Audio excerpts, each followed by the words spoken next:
Hi, my friends. Welcome to Deep Six, the Deep State. Well, things are spinning now, aren't they? This whole dossier issue is coming crashing down around Hillary Clinton's ears, and it's a very good thing to see.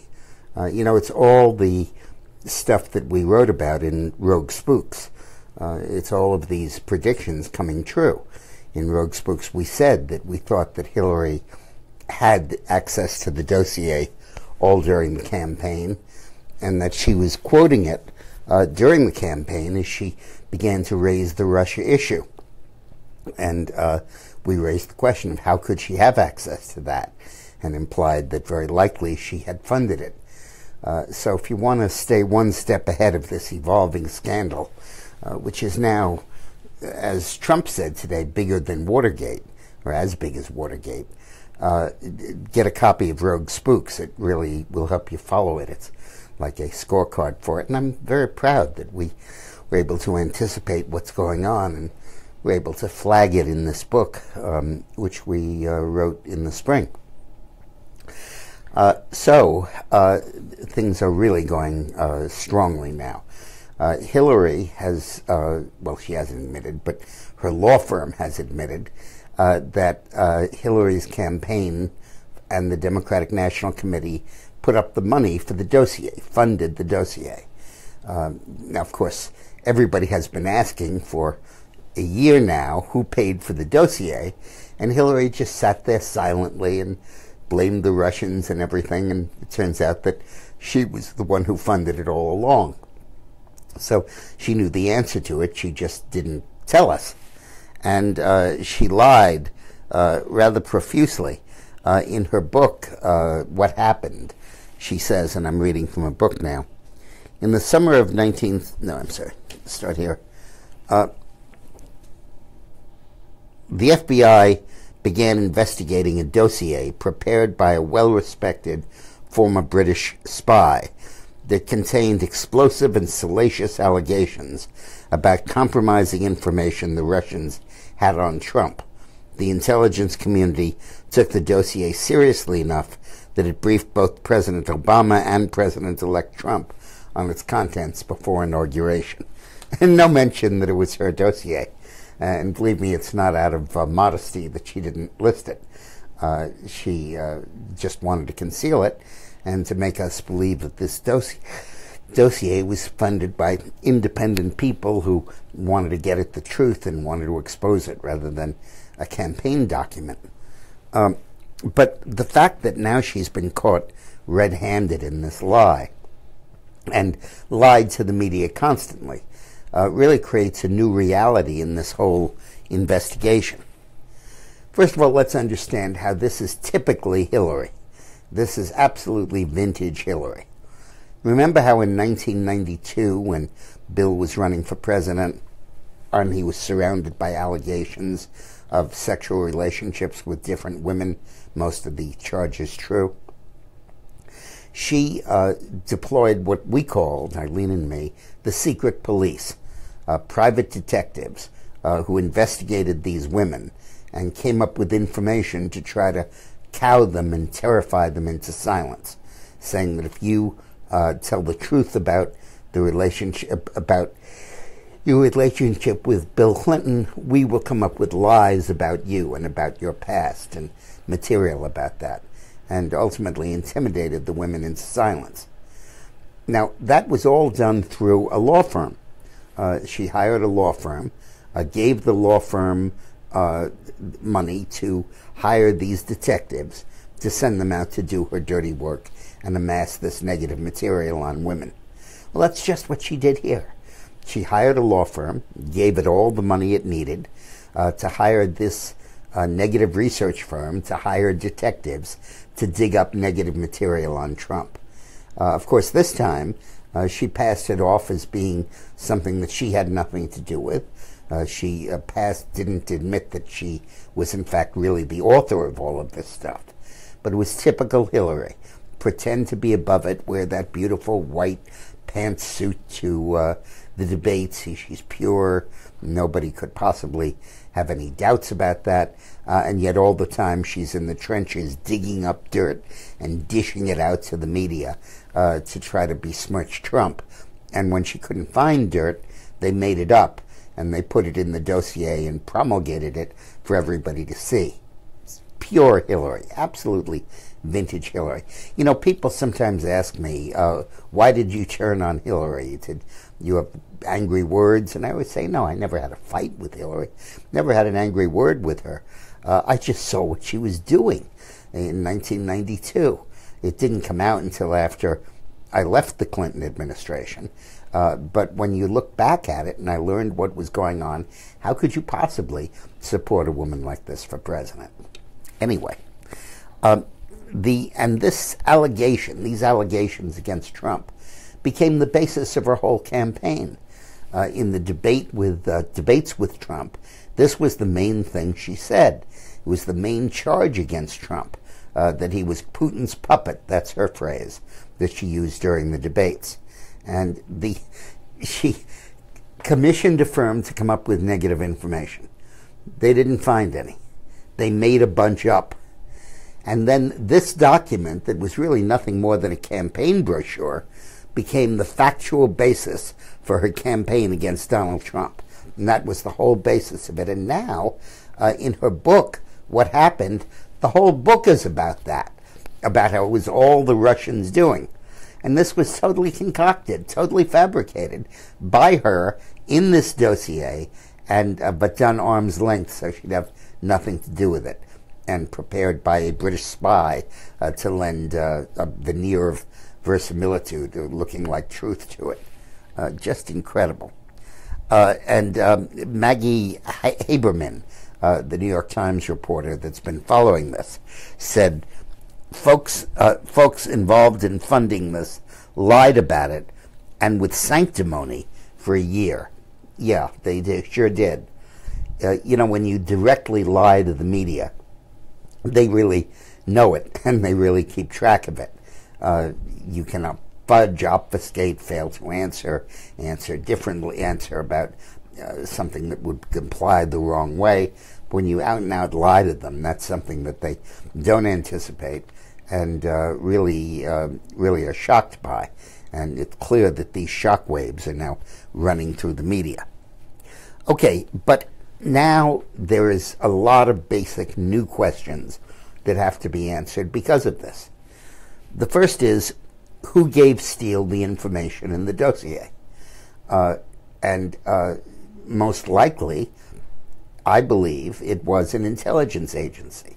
Most likely, I believe it was the CIA, the FBI, and maybe MI6, the British agency. Did they choose Steele because he was former MI6 and because of his relationships with MI6? Was Steele part of an effort by the British to influence American elections and stop Trump from being elected? That's one of the central questions we ask in Rogue Spooks. Was it the British who were interfering with our election? Not the Russians, the British. After all, the British were the first people that gave a warning about Russian attempts to hack the Democratic Party. It was based on that information that we assumed that Russia was behind the hack of the Democratic Party computers. It was the Brits who initially supported the allegation of collusion and talked about it a lot. When Christopher Steele was outed as the author of the dossier, the British intelligence gave him a D directive, which told the media you can't cover this guy for 24 hours on the grounds of national security, to get him time to get out of town and basically to hide. The director of the British NSA, GCHQ, who was a very popular guy who had been appointed a few years ago and was widely revered in Britain, resigned right after Trump's inauguration. Was that because of the dossier and because he was compromised in that and having provided it?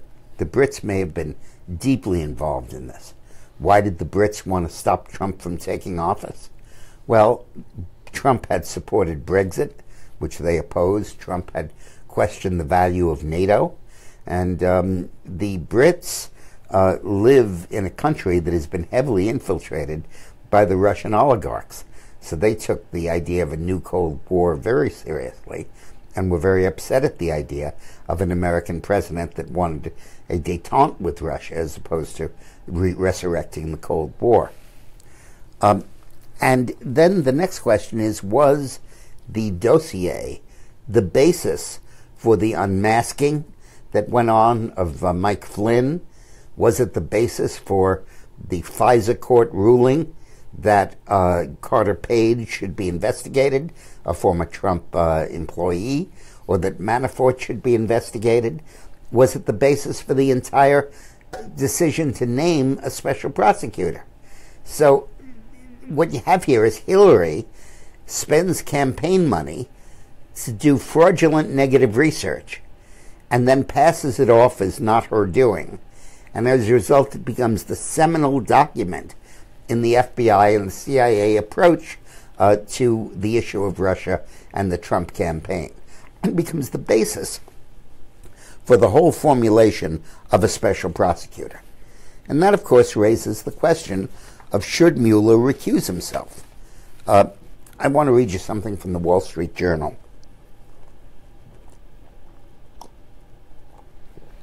We have 1,000 people right now, just so you know. Good. This is really beginning to percolate through the media. And when the Wall Street Journal writes something like this, it's very significant. And it permeates through. Should Mueller recuse himself?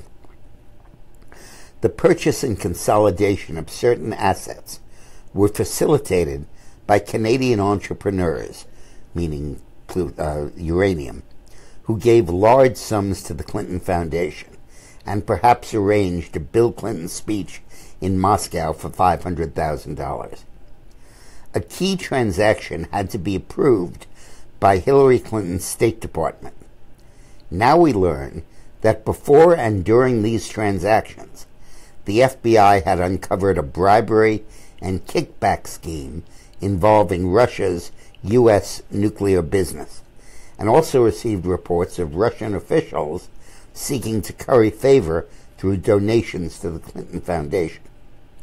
This criminal activity by the Russians was apparently not disclosed to agencies vetting this 2010 transfer of U.S. commercial nuclear assets, uranium mines, to Russia. The FBI never told them that they were investigating this, never told them that there was a bribery plot to do this, that it implicated the Clintons, that involved giving the Clintons money. And yet the committee just went ahead blissfully and approved this agreement. The FBI made no move to break up this scheme, the bribery stuff, until long after the transaction closed. Only 5 years later, the Justice Department in 2015 disclosed a plea deal with a Russian perpetrator so quietly that its significance was missed until The Hill reported on it last week. This continues from the Wall Street Journal. For anyone who cares to look, the real problem here is that the FBI itself is so thoroughly implicated in the Russia meddling story, which means that Mr. Mueller has the means, motive, and opportunity to obfuscate and distract from matters embarrassing to the FBI while pleasing a large part of the political spectrum, the Democratic part. Mr. Mueller's tenure may not have bridged the two investigations into the uranium bribery, but Comey's sure did, Rod Rosenstein's, Andrew was the guy who appointed Mueller as special prosecutor, Andrew Weissman, who is the guy who is Mueller's chief investigator, and Andrew McCabe, the acting director of the FBI after Comey quit. Mr. Rosenstein appointed Mr. Mueller as special counsel. Mr. Weissman now serves on Mueller's team. McCabe remains deputy FBI director. All were involved in the nuclear racketeering matter and the Russian meddling matter.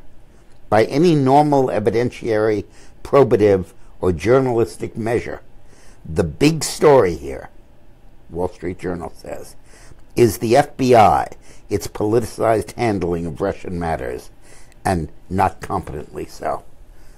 That's pretty impressive, and it really takes the scandal into an entirely new dimension, where Mueller is not an investigator; he's a principal, or he's someone clearly with an axe to grind and with vulnerability to try to protect. We have a lot of comments pouring in and questions, but Karen Bowden says this is worse than Watergate. Andrew Humes, Mueller should be charged and convicted. Well, let's take worse than Watergate. Oh, it okay. is, because Watergate in no way compromised American national security. This bribery plot resulted in the fifth of our uranium being delivered to the Russians. We are not self-sufficient in uranium. We need to import large quantities of it. And to get rid of a fifth of our uranium capacity and give it to our worst enemy is definitely treason. Andrew Hume says Mueller should be charged and convicted. And Mark Rhodes asks, would the Canadian government be expected to provide donor data upon request into a criminal investigation involving the Canadian arm of the Clinton organization? Yeah, it would. It could. And now the Clinton Foundation claims that they have revealed the Canadian donations. That's how we know about the $145 million that Frank Giustra gave the Clinton Foundation, its Canadian arm, in return for his visit to Kazakhstan that set this whole uranium thing in motion. Anita McAfoos asks, what if he doesn't recuse himself? Well, it casts aspersions on his investigation. It really means the investigator is now in the crosshairs, and it undermines the credibility of his investigation. And when the establishment media begins to press for his resignation or his recusal, eventually he will probably have to go, because it'll become clear that he can't be investigated. Just understand what's happening here, and I can't make it clearer. The FBI, the major investigative organ of the American government, is now itself under suspicion of treasonously suppressing news of an investigation of Russian bribery of the Secretary of State and a former president in order to get control of our uranium supply. And the FBI is accused of knowing about it and not sharing the information in order to help elect the person who received the bribes, Hillary Clinton, president. I mean, wow.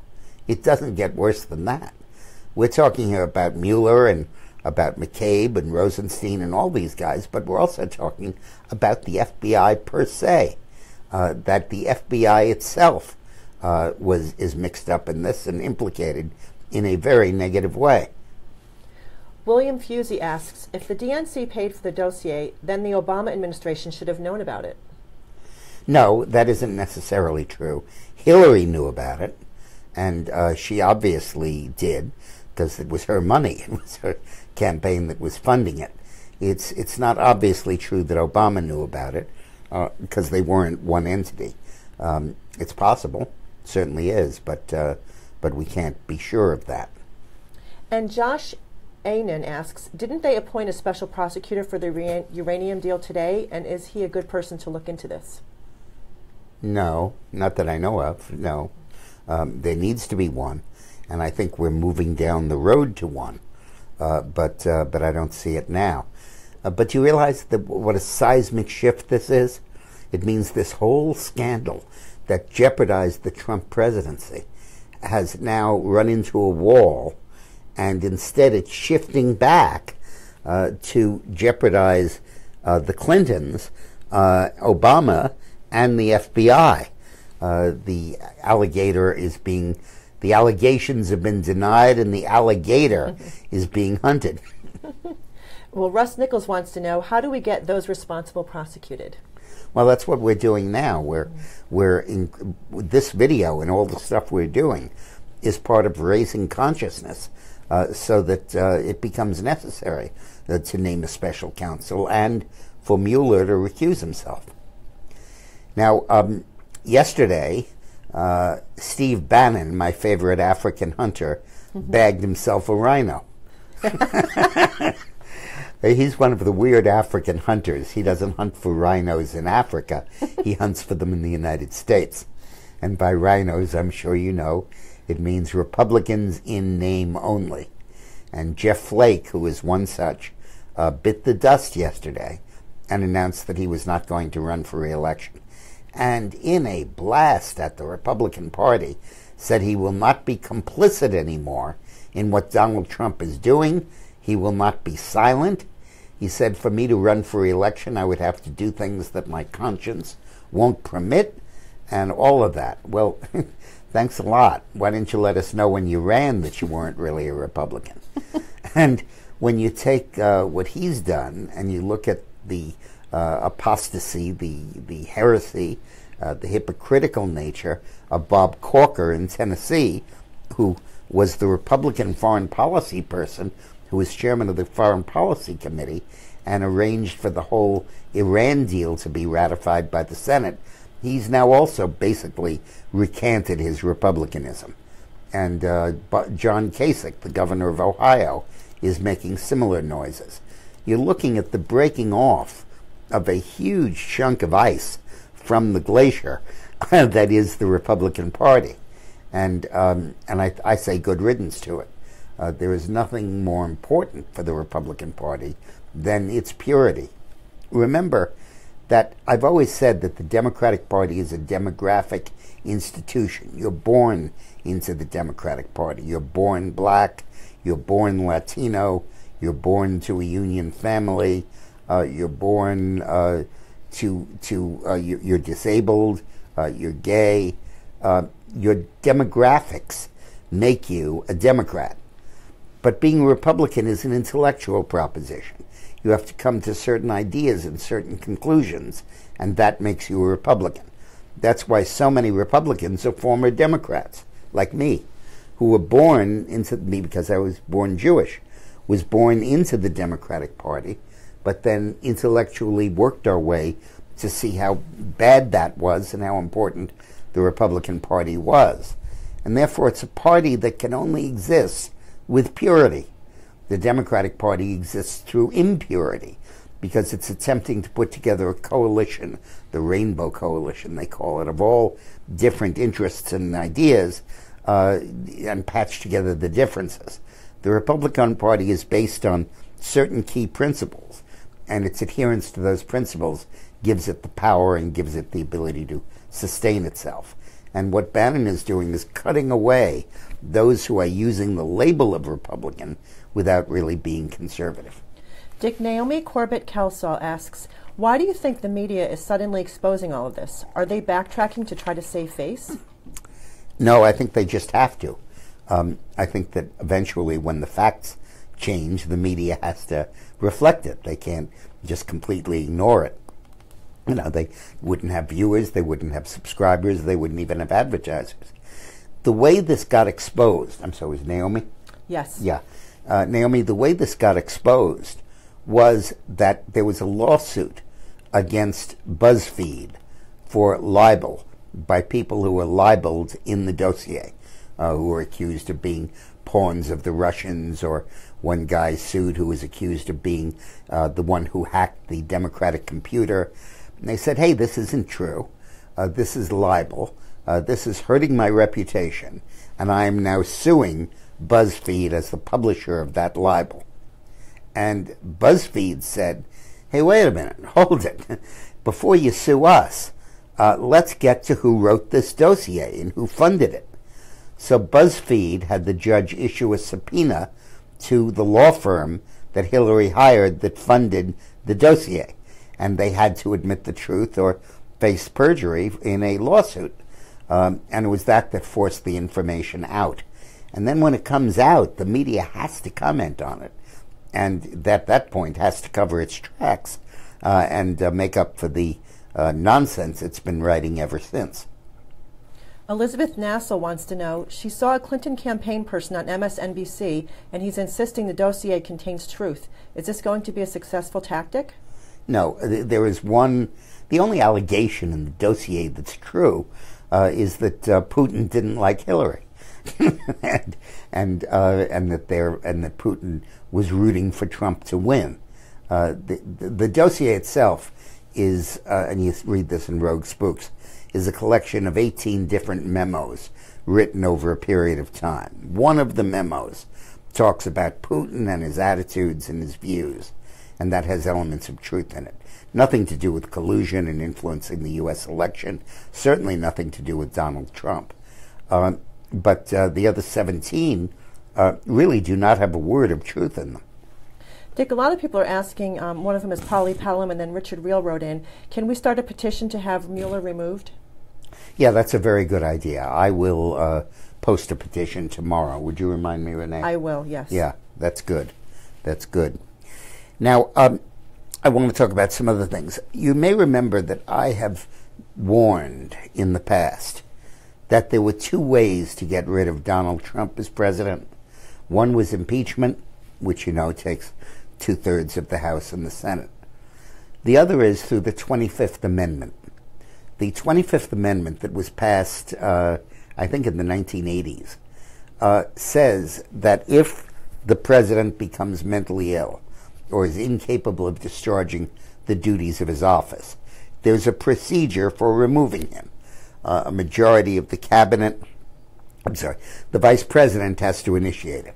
And then a majority of the cabinet or some other body that Congress names has to say, yeah, this is true. And then 2/3 of each house has to approve it. And the president either has to go along or can appeal, in which case Congress must again pass that he should be removed. And then he's removed temporarily.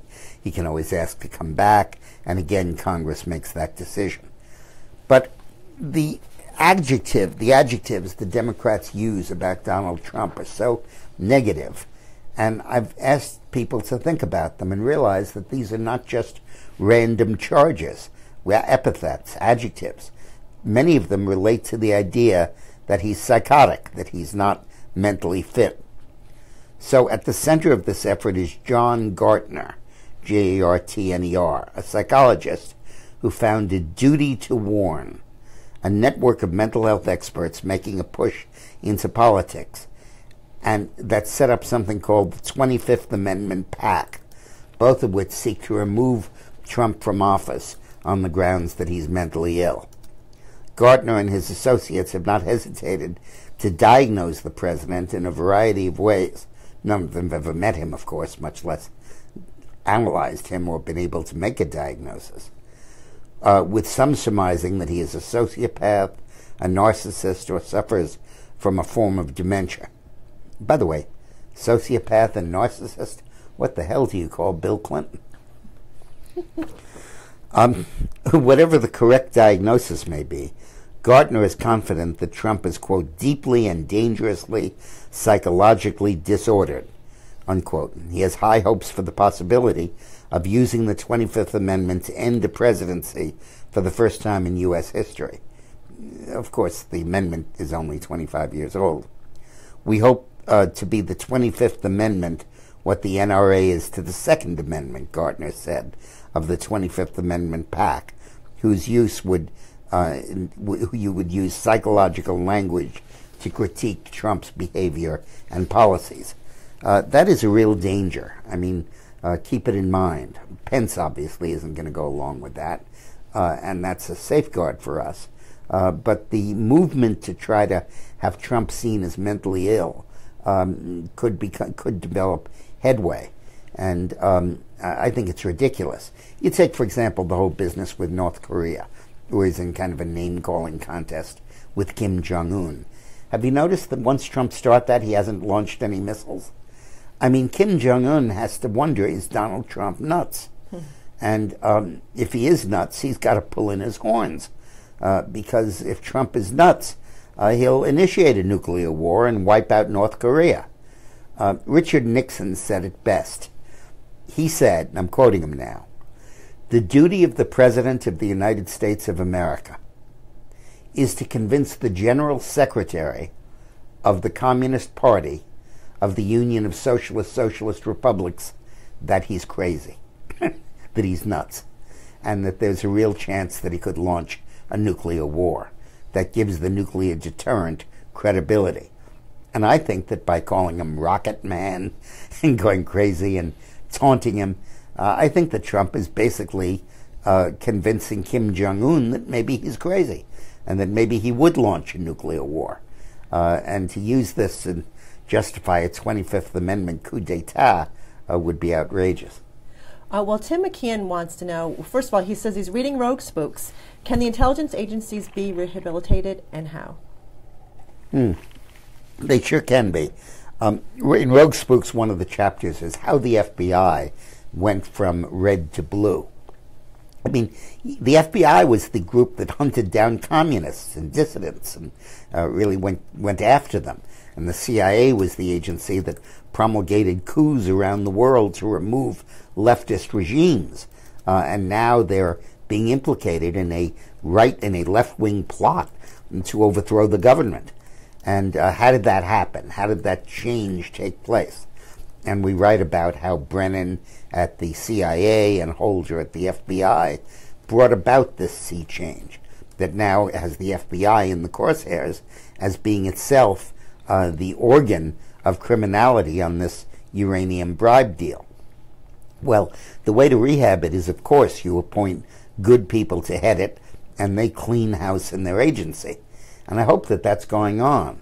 Dan Coates, the new director of intelligence, who Trump appointed, is a former client and a good friend of mine, and I hope that he's doing that. And I hope Christopher Wray is going to do that at the FBI. But I suspect that the only way to do that is to expose the depth of the bias and the left-wing penetration of these agencies. And I think these facts and these allegations are moving us down that road. Now, the European Union did something yesterday that really explains a lot of what the left is trying to do in the United States. I've talked to you before about how the goal of the left is to replace immigration with refugee and asylum seeking. In other words, when somebody wants to come to the United States, the left wants to say, you're not an immigrant. You're not someone who just made up his mind to do that yesterday.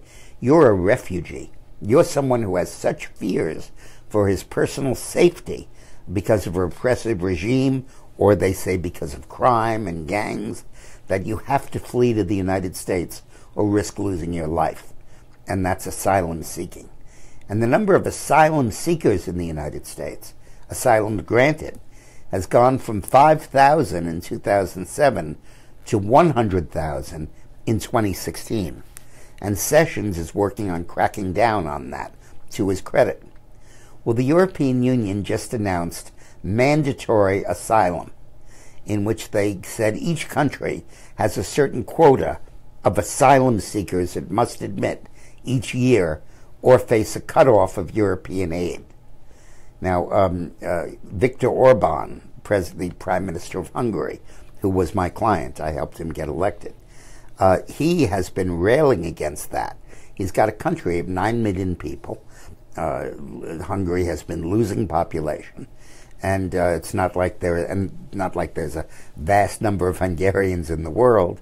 And he's saying, hey, we can't accommodate 500,000 or 600,000 Muslims in the country without our country going to hell, in the same way Germany is now, where terrorist incidents have quadrupled in the last year because of the influx of the Muslim population. And he's fighting the European Union. And in fact, Orban has said that it is George Soros who is manipulating the European Union into taking this position, that his money is behind this. And it's become a major crisis in Europe. And good for my guy Orban for sticking up for his beliefs. But that really is the same policy they're trying to pull in the United States. Dick, Steve Strawn asks, if Mueller should recuse himself, then shouldn't Rosenstein also? Yes. It would be together. And Jean Marie wants to know, what is John Kerry's role in all of this?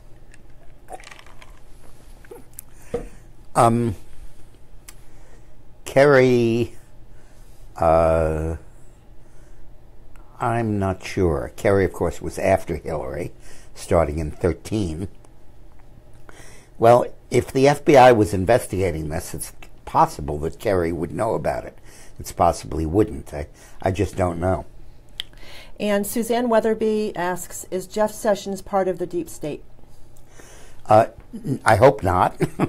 He certainly wasn't before, and we'll just have to see how he acts. One of the key things that's going to be give us an indication of that is, will he permit the FBI confidential informant who infiltrated the Russian bribery scheme, will he permit him on uranium, will he permit him to testify before the House committee? I suspect he will, but let's keep our eye on that. Now, there's an entirely new approach going on to changing Obamacare and to not repealing it, at least replacing it with something. And it's a Republican approach launched by two quasi-rhinos. One is Orrin Hatch from Utah, who's been the longtime chairman of the Senate Health Committee, and Kevin Brady from Texas, who is the chairman of the Ways and Means Committee, the most powerful committee there is. And what they're saying is the Democrats want to fund the subsidies to the insurance companies for Obamacare, because without that the system crashes. So let them fund it, go along with them on that. If they agree to strip Obamacare of its most obnoxious elements, particularly the individual requirement that you buy insurance and the requirement that employers offer insurance. Now, they're not including in their demands the third thing that has to happen, which is to free any insurer to offer any policy they want, rather than require that they list all of these essential services, and rather than require that they do community rating, all of which drive up the premiums to incredible levels and make Obamacare a real burden on so many families. Those are the key quid pro quos. But the concept that we could allow the subsidy in return, in essence, for Democratic support for what would amount to repeal, is an interesting one. Now, it's a slippery slope. We could go down that slope and vote the subsidies and be left empty-handed with nothing to show for it and not enough steps toward repeal. As, for example, I think Hatch and Brady are not going far enough. They're only talking about the mandates. They're not talking about what Ted Cruz has spoken of, which is the requirements of what be covered in Obamacare and community rating. But that approach could either be a real threat or it could be an opportunity. We need to see how it plays out, and I just wanted to raise it with you. Now, Trump has quietly, and I think that McConnell, who I generally don't like, made a really good point yesterday. He said that Trump is just not taking credit for a huge number of the changes that he's bringing about that are turning the American economy around. Yesterday, Donald Trump approved putting out for lease 76 million acres of offshore property owned by the federal government. You know, that's pretty huge. That's by far the biggest oil lease put up for grabs in American history. And it really makes offshore drilling much, much more attractive and will dramatically increase our oil production and, again, move further and further toward the kind of energy independence that we need and under Donald Trump are getting. Amy Sheetreat Myers asks, what would happen if Hillary Clinton is incriminated, and what would it take to do that? Why is it taking so long? Well, it's taking so long because she's so good at evading all of this. But there are now several things that need to be looked at.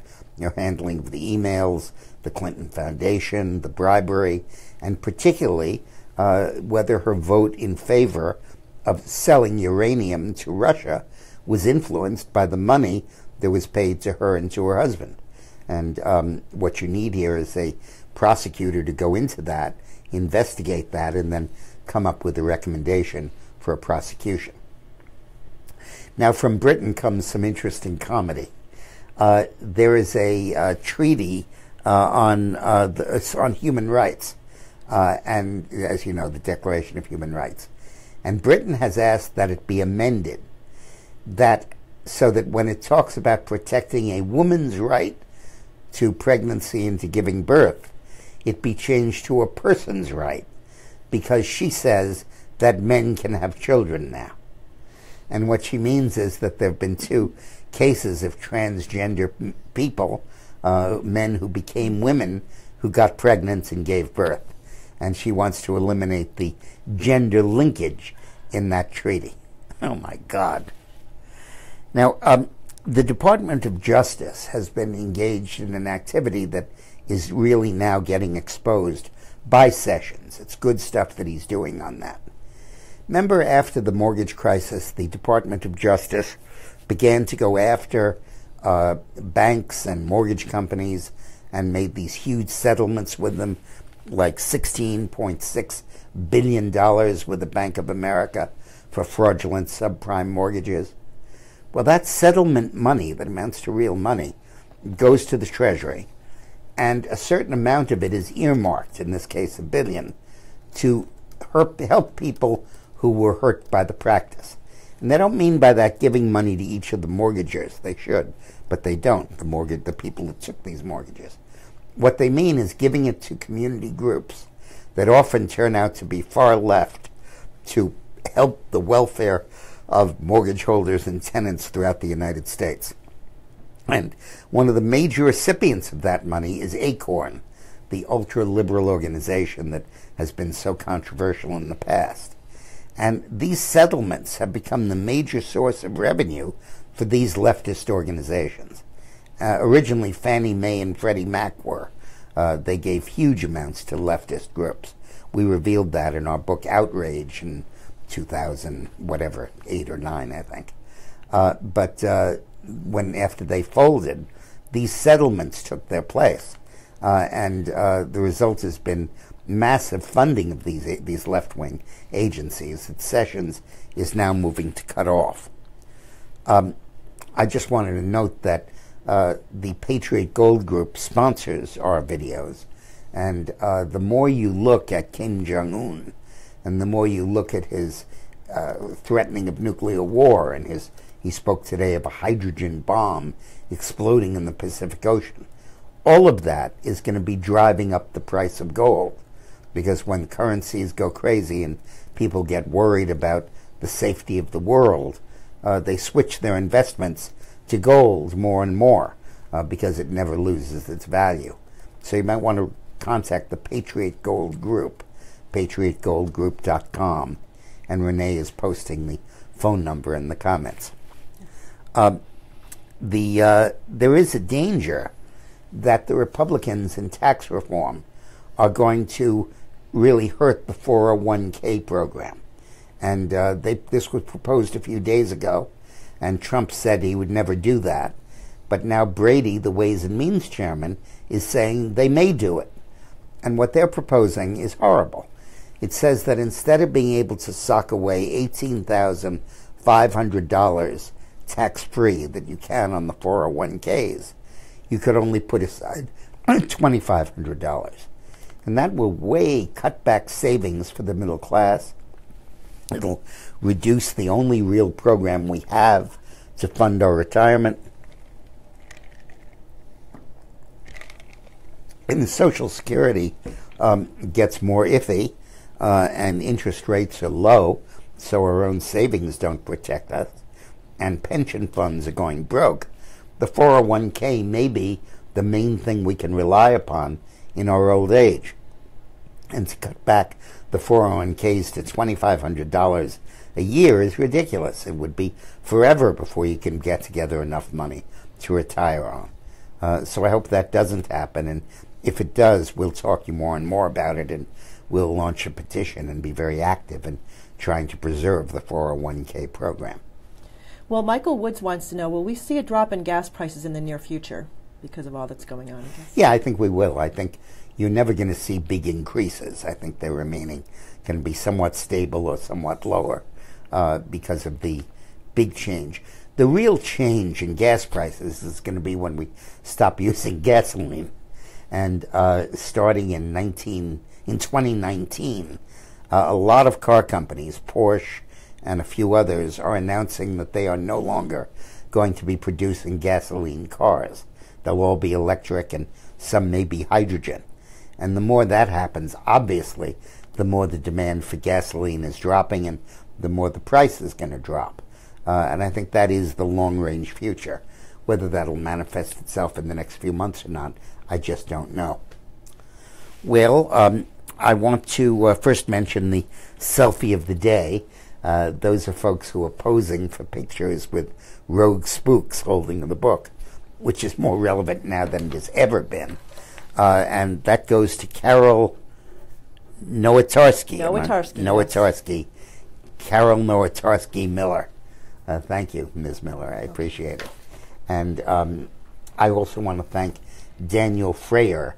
We're using a new mic in this. You can't see it on my black sweater. You can see it a little bit, yes, just a little. But maybe it's maybe the sound quality of this stuff is better, and maybe it's easier to hear. And I want to thank him for recommending the mic that we use.